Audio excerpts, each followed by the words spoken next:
there, I'm author Sarah A. Chrisman. And I'm Gabriel Chrisman. And today we are going to be talking about Jules Verne's book, 20,000 Leagues Under the Sea.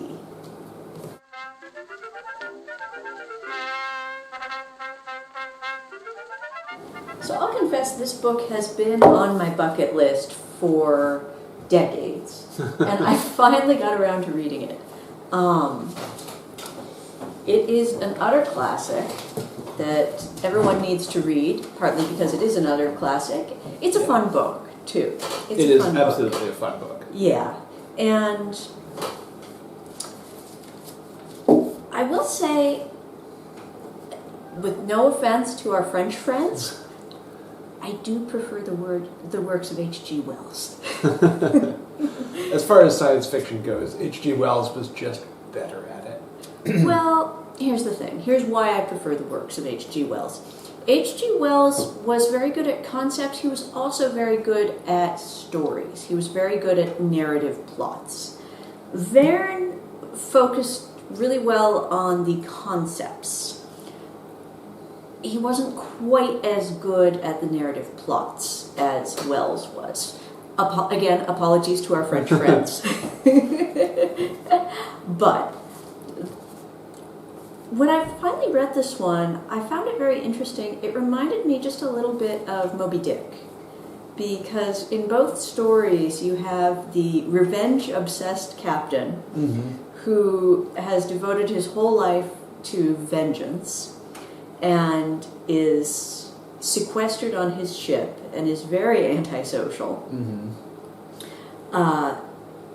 At least with Ahab, you know what the focus of his obsession is. In Moby Dick, it's very obvious. Ahab is after the white whale. Right. That's how he defines himself. That's what he does. But in 20,000 Leagues Under the Sea, Nemo is really just against humanity in a very diffuse way. Right, and you never really learn why. Well, you learn that it has something to do with his wife and children who are now dead.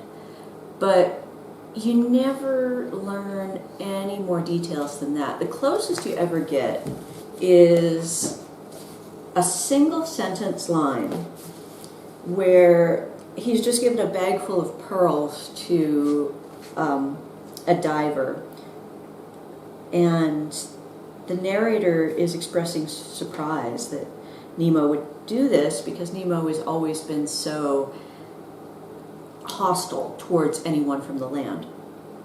And Nemo points at this man from the East Indian subcontinent, and he says, "That Indian, sir, is an inhabitant of an oppressed country, and I am and shall be to my last breath one of them." Now, if you've ever read the graphic novel The League of Extraordinary Gentlemen, they take that one single sentence from Verne's book and they run with it. And in The League of Extraordinary Gentlemen, they turn Nemo into an East Indian. I don't necessarily think that was Verne's intention. I don't necessarily think that Nemo is intended to be from the East Indian subcontinent. He's intended to be enigmatic. He's intended to be this mystery. You never find out where he's from. Exactly. Yeah, Nemo, no man. Right. You never find out where he's from, and you're not supposed to. And so I think that... Equally, I think we're not supposed to know exactly why he's so against everyone. But that is not satisfying in terms of a narrative plot. Right. Well, and I think that one line is just him saying that he feels oppressed. Yes. He feels trodden upon. I don't think he's pegging himself at any one nationality, because I think Verne went to a great deal of trouble to not peg Nemo at one particular nationality, at one particular type of person. Right. He's just supposed to be a general guy with a chip on his shoulder. Yeah. And that's actually tricky to write, and so I very much respect Verne for pulling that off, because it is hard to write. But it is also unsatisfying, ultimately.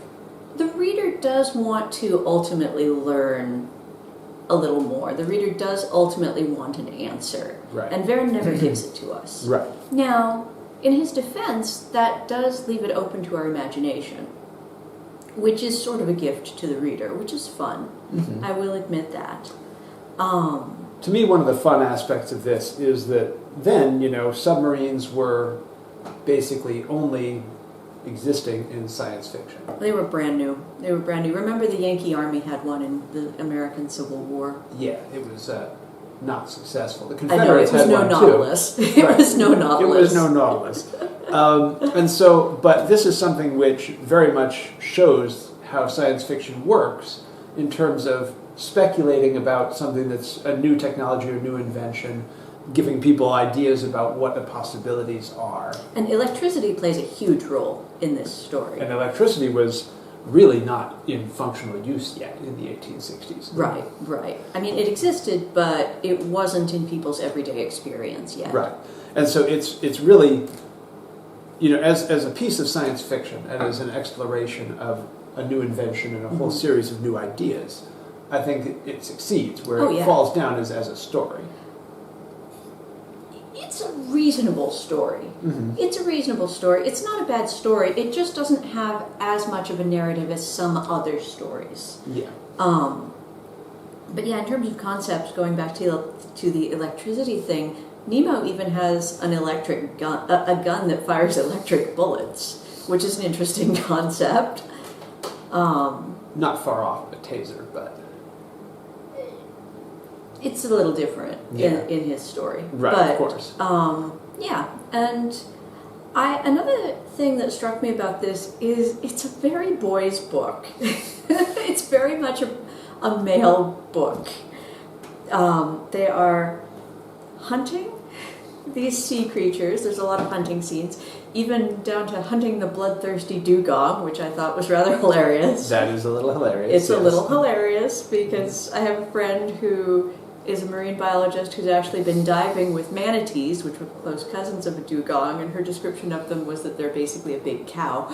She said the most dangerous thing about manatees is that they like to hang out around nuclear power plants because the water's nice and warm. Yes. And then it's not a danger from the manatee, it's a danger from the nearby environment.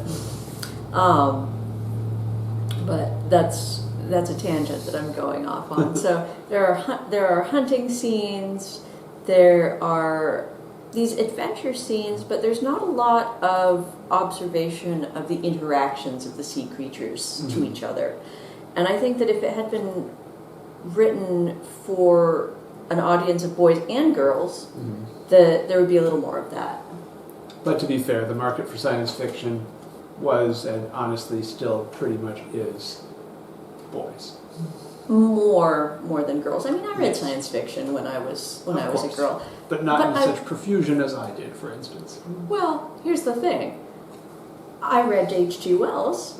I didn't read Jules Verne. I read some Jules Verne as a child. I did. I read some of his stuff as a child. I didn't devour it the same way that I devoured H.G. Wells or what's some of the other science fiction I read as a child. Well, there was some. There was a little bit, right? Okay, Yes. but clearly I can't remember it. Right.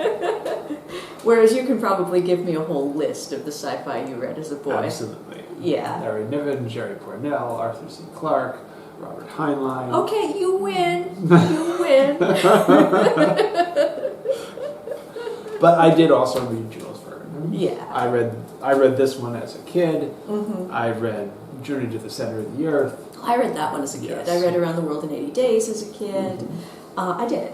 I did read some of his works as a kid. I just didn't happen to read this one because I wasn't quite as engaged with his works as with some other works. Yes. And, I was reading Little Women and Wuthering Heights and all the girl books. Yes. Right. But anyhow, so this is clearly Bastet approves this book. It's a kitty cat approved book. It is an absolute classic. Verne was a very influential author, and I think he's important to read for that reason. And can we get some four paws up on this, maybe? At least 2 paws up? Anyhow, it's a good book, and if you haven't read it already, it's definitely one for everybody's bucket list. I'm glad I finally got around to reading it, because it's fun. It's a romp. It really is a romp of a book, which we all need once in a while. And I do think it was influential on people who are designing and working on submarine technology Yeah, I think so. in the late 19th and so. early 20th centuries. It was really interesting to read this and compare it to Run Silent, Run Deep, Mm-hmm. which I've also read, which is a World War II submarine book. Mm-hmm. And that was written by a man who was actually in the U.S. Navy and who had actually been on submarines. Mm-hmm. And even though there is some stuff in 20,000 Leagues Under the Sea that is a bit wild, like the bloodthirsty dugong is just silly. Yes. For someone who had never been under the sea, Verne actually did a very reasonable job Mm-hmm. of writing what it was like to be on a submarine. Mm-hmm. If you compare this to Run Silent, Run Deep, which was written by the actual submariner, Mm-hmm. it's, yes, there are differences, but it's a very, very reasonable imagining of what a submarine would be like for someone who'd never had the opportunity to be on one. Mm-hmm. And I think that is really hard to pull off, and I definitely have to hand it to Verne for that. That's an achievement. Yeah. Absolutely, Mhm. absolutely. So, besides all those other reasons I mentioned, you should definitely read it for that. Mhm. And yeah, read Run Silent, Run Deep, and compare the two, because that's a fun comparison. It's fun to see how much Verne was able to imagine, even without the experience. And then it's fun to read the actual experience of the guy who'd done it. Mhm. So, okay. Thank you for watching today. We hope you enjoyed this video. If you did, please give it a nice thumbs up, and remember to tell your friends about my books. Happy reading! I'm forever blowing,